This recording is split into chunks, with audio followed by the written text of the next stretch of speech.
California sells you its water before you ever touch it. You have seen this coastline 10,000 times without ever standing on it, in car commercials and phone wallpapers, in the establishing shot of every show set in Los Angeles. The same blue, the same easy afternoon light, the same clean line of surf rolling in on a loop. By the time you finally wade in, the ocean already feels less like a place and more like a view you have been given permission to step inside. So you step into it the way you step into anything familiar. You paddle a board out past the break on a flat, glassy morning off Santa Monica and lie back on it with your eyes shut and one hand trailing in the water. You do the little shuffle step into the warm shallows at Seal Beach because someone told you to years ago, though you have half forgotten why. On the 4th of July, you float a cooler down a reservoir cove outside Folsom with the sun on your face, and not once, not for a single second, do you think about what is holding perfectly still a few feet under you while you do it. That is the trick, and it is a very Californian trick.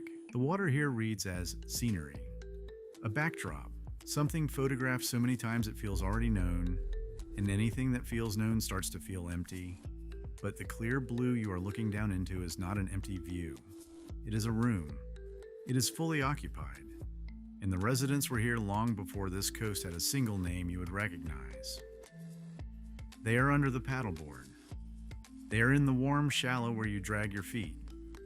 They are in the cove, and at the mouth of the river, and in the bay, you cross on the ferry without ever looking down. So this is a countdown of 12 of them. 12 creatures living in California's waters right now. And they are not ranked by which one could hurt you the worst on paper. They are ranked by something stranger, by how completely each one has slipped out of the picture Californians carry of their own coast, by how thoroughly you have trained yourself not to see it. Which is why number 1 is not the biggest set of teeth on this list. It is the animal that quietly came back, in numbers no living Californian has ever seen, to float within a few yards of the surfers who have never once thought to count it. Before we get in the water, if this is the kind of thing that sits in the back of your mind, the feeling that the state you know is wilder than it lets on, take a second to subscribe. It helps the channel more than you would think. And I want to know one thing while you're here. Where in the world are you watching from right now? Drop it in the comments. Now, let's get in. Number 12, the round stingray. You already know this one, or you think you do. It is the flat, sand-colored disc the size of a dinner plate that buries itself in the shallows where children learn to swim. In one stretch of Southern California, it is so common the place has a nickname, Seal Beach, at the warm mouth of the San Gabriel River. It is called Ray Bay, and the Marine Safety Chief there has put the number of round stingrays in that single stretch at more than 30,000. Lifeguards at that one beach treat upward of 500 stings a year. Across Southern California, the head of the Cal State Long Beach Shark Lab estimates roughly 10,000 people are stung annually. And he calls that a conservative number because most stings never get reported. The barb is about the length of an adult's big toe, and it delivers venom through the wound it tears. The same kind of weapon, a stingray's barb to the chest, killed Steve Irwin in 2006. This is where it starts to disappear on you. You do not file the stingray as a dangerous animal at all. You file it as a beach chore, a rite of passage, the reason for a funny shuffle. It has been so thoroughly downgraded in your mind from predator to nuisance that it barely registers as wildlife. Number 12 is the reminder that the first thing on this list is not on it because it is weak. It is on it because you have already decided it is nothing. Number 11, the Pacific Sea nettle. You have watched this animal on purpose. You have stood in front of a tank at the Monterey Bay Aquarium in a dark room and watched them drift, lit gold from inside, and thought the word beautiful, Chrysaora fuscescens. A bell the size of a dinner plate, deep amber with maroon tentacles and long frilled oral arms streaming several feet behind it as it pulses through the water off the central and northern California coast. Researchers who have mapped its venom have identified more than 24 separate toxin proteins in those trailing arms. The sting is not usually dangerous to a healthy adult, but the pain is real and immediate, and the tentacles keep firing even after they tear loose from the animal, even as fragments, even when the sea nettle itself is long gone. What hides it here is its own beauty. You have been taught to read this creature as art, as a screensaver, as something safe enough to display in a children's museum behind glass. So in open water, your eye slides right over it because the part of your brain that flags danger is not looking for something that lovely.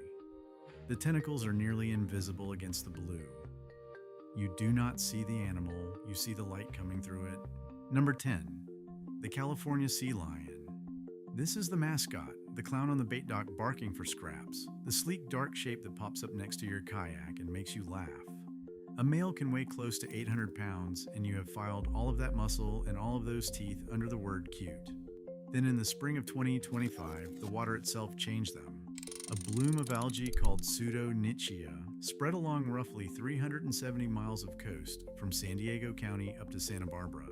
The fourth straight year it had returned. That algae produces a neurotoxin, domoic acid, that builds up in the fish the sea lions eat and then attacks their brains and their hearts. Poisoned animals seize, disorient, and turn aggressive. In late March of 2025, a 15-year-old girl named Phoebe Beltran was bitten on the arm while swimming off Long Beach. A surfer named RJ Lamandola was attacked in the water off Oxnard by an animal he described as unrecognizable. 2 summers earlier, a wave of 6 sea lions bit surfers, a paddleboarder, and a diver. You made the mistake of humanizing it. You decided it was friendly, and friendly is a promise you expect an animal to keep. Number 10 is what happens when the water rewrites the temperament of something you thought you already understood. Number 9, the Northern Pacific rattlesnake. Now we leave the ocean, and this is where the ground shifts under you. Crotalus oreganus is the Northern Pacific rattlesnake, the main venomous snake of the northern half of the state, and it is a strong swimmer. It turns up every warm season out in the open water of the reservoirs Californians treat as their summer pool. Folsom Lake, Lake Berryessa, Whiskey Town, Lake Natoma, the American River. In the summer of 2017, boaters on Folsom Lake filmed one swimming steadily toward their stern and then trying to climb aboard, and the video traveled the country under the same stunned caption over and over. Snakes can swim. They can. All of them can. And this one does it well, riding high with its head up, most active from May through September. 7 species of rattlesnake live in California, and every one of them is venomous. This one is a category error, and it runs deeper than the rest so far. You have built your entire model of this animal around land. You watch for it on the trail. You watch the rocks and the dry grass and where you put your hands. The water is the one place you let your guard all the way down, because in your mind, snakes belong to the shore. A rattlesnake swimming towards your kayak breaks a rule you did not know you were relying on. Number 9. Number 8. The California scorpionfish. Ask an angler and they will call it a sculpin, which is the wrong name and part of the danger. The right name is Scorpina guttata, and it belongs to the same family as the lionfish and the stonefish, the most venomous fishes in the ocean. It is the most venomous fish in California waters. A heavy-bodied, red-brown spotted ambush predator that lies motionless and camouflaged on rocky bottom off nearly every pier in Southern California. And its dorsal and fin spines carry venom that people who have felt it compare to a rattlesnake bite. That comparison is not new. Old California anglers called this fish the rattlesnake, and the stingfish, and the little poker, long before anyone softened it into sculpin. The disguise is baked right into the nickname.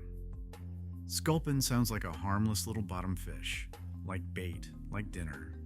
So, a careless angler grabs it the way they would grab a perch, barehanded, and invites the danger straight up out of the water and into the boat. It is the only animal on this list you catch on purpose. The camouflage keeps it invisible on the reef, and the name keeps it invisible in your head. Number 8. Number 7. The Pacific Electric Ray. We are at the halfway point, and if you are still here at number 7, you are clearly someone who wants to know what shares this coast with you. So if you have not yet, this is the moment to subscribe.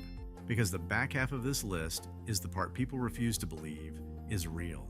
Tetranar's californica is the only electric ray on the entire west coast of the United States. It looks like a soft gray disc with small eyes, drifting or half buried on sand near the kelp, and it is a battery. Two kidney-shaped organs on its head, together roughly a sixth of the animal's whole body mass, can generate a jolt of around 45 volts, and the largest individuals have been measured well past that. It is enough to knock a grown adult off their feet, enough to incapacitate a diver. The word torpedo, its old name, comes from a root that means numbness, and unlike almost everything else out here, it is not shy. When it is harassed, it does not flee. It turns and swims directly at the diver. There are no confirmed human deaths on its record, but there are unexplained ones. Scuba fatalities where investigators have quietly wondered whether this animal played a part. Here there is nothing to watch for at all. Every other threat on this list has a shape, a fin, a barb, a coil.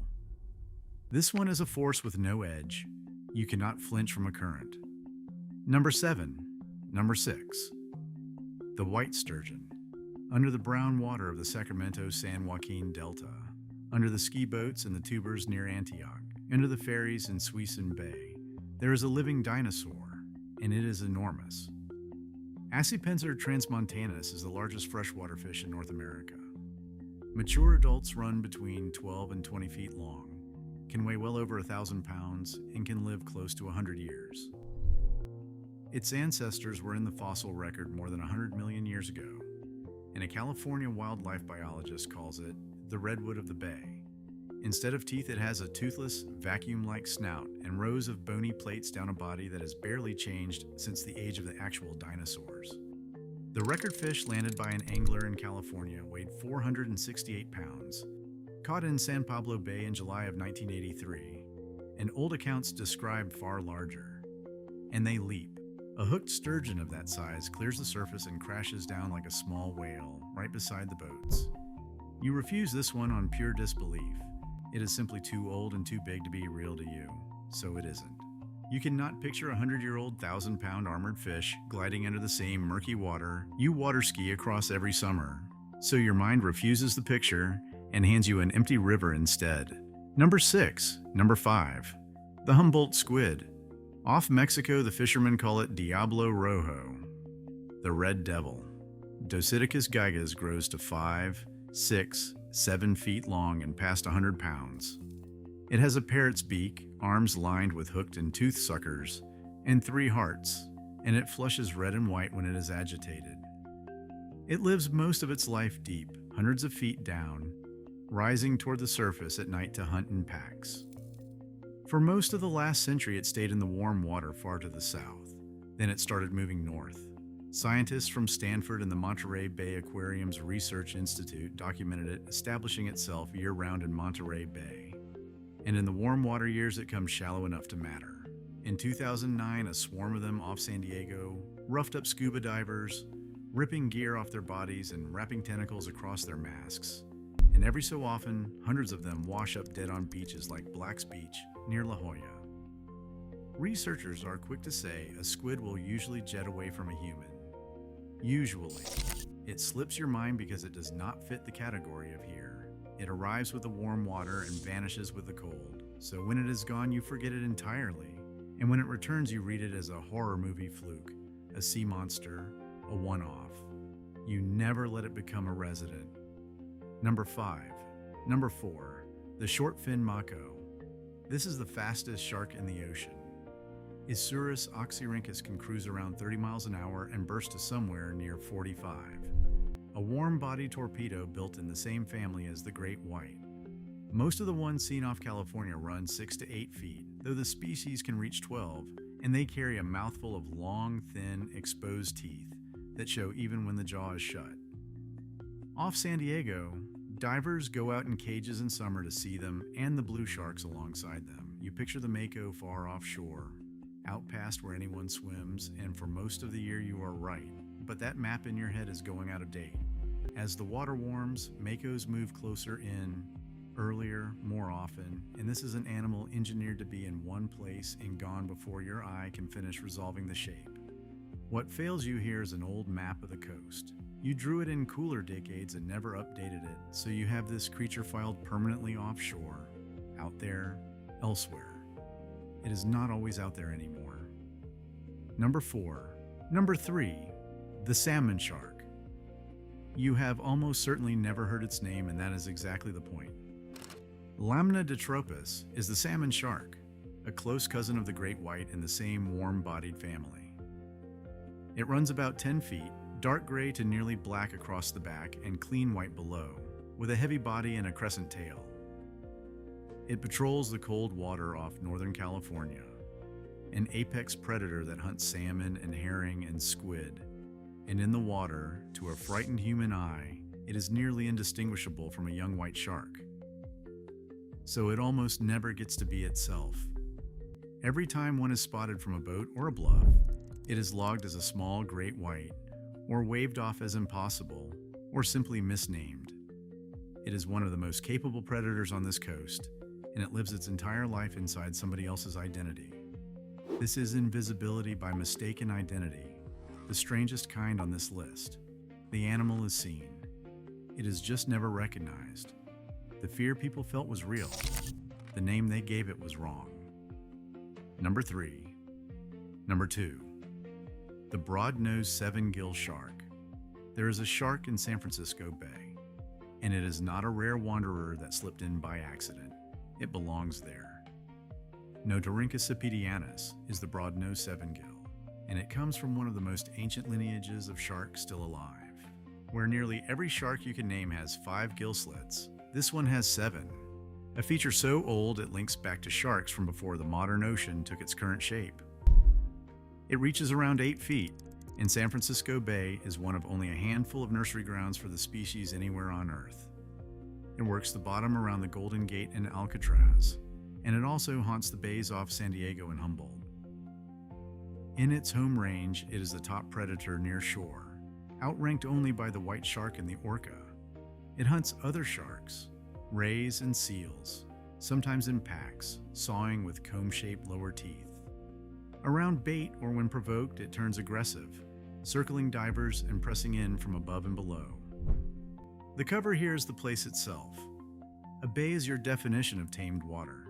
It has bridges over it and ferries across it, and a city wrapped around it, and swimmers crossing from Alcatraz every week.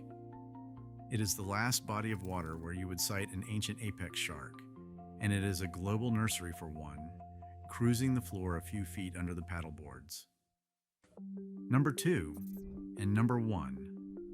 The great white shark. Not because it has the largest teeth, though it does. Number 1 because it is the purest version of everything this list is about, the animal that shows the trick most completely. For most of the 20th century, we thinned them out. Then California protected the great white in its waters in January of 1994, banned the gill nets that drowned the young ones in 1990, and going back to 1972, protected the seals and sea lions they eat. And quietly, over 30 years, with almost no one watching, they came back. Researchers now put the adult and near-adult population of Central California around 300, up from roughly 200 a decade earlier. In the north, the Red Triangle, from the coast near Tamales down to Monterey and out to the Farallon Islands 30 miles off the Golden Gate, holds one of the densest concentrations of large white sharks on the planet, and something like 1/10 of all the shark attacks ever recorded in the world. But the real story is in the south, on the tame beaches. Young white sharks now use the Southern California surf line as a nursery, from Carpinteria and Santa Barbara down through Manhattan Beach, Huntington, San Clemente, Del Mar, and Coronado, gathering in loose groups of more than 40 animals from spring into fall. And the Cal State Long Beach Shark Lab, flying drones over the exact beaches where people swim, found something almost impossible to sit with. At those nursery beaches, on 97% of the days they watched, sharks and people were in the water at the same time. The sharks spent more than half their time within about 100 yards of the wave break. The people closest to them, again and again, were the surfers and the paddleboarders. Somewhere near 130 million beach visits happen in Southern California every year. And in 2026, a marine heat wave has researchers predicting one of the sharkiest summers in a decade. There have been roughly 130 unprovoked white shark bites along this coast since 1950. Around 15 of them were fatal. The animal can reach 20 feet and 2,000 pounds and live 70 years. Here's the blindness under all the others. The comeback of the great white off California is one of the great conservation successes of your lifetime, and you did not see any of it happen. The recovery was invisible. The nursery is the beach. And on almost any warm morning, in the water where you paddle out and lie back with your eyes closed, there's a very good chance one is already there, a few yards away. And the number of people floating on the surface who know it is close to none. So here's what these 12 are really about. Not fear. Go back to the paddle border on the glassy morning off Santa Monica, one hand trailing in the blue. Under that board, in the warm nursery water, there's a young white shark that came back from near nothing while nobody was counting. Out past the Golden Gate, on the floor of the bay the swimmers cross every week, there's a 7-gill from a lineage older than the coastline. And under the Brown Delta, beneath the ski boats near Antioch, there is a sturgeon 100 years old moving the way it has moved since before there was a California to name it. None of them is hiding exactly. They are simply living where they have always lived, in water we long ago decided to see as a view instead of a home. The blue does not change based on whether you're looking into it. They were here first. They never agreed to stay out of your sight, and all of them, every single one, are still down there this morning, under the coastline you thought you knew by heart, waiting. If you like this video, YouTube also thinks you're going to like the one on your screen right now.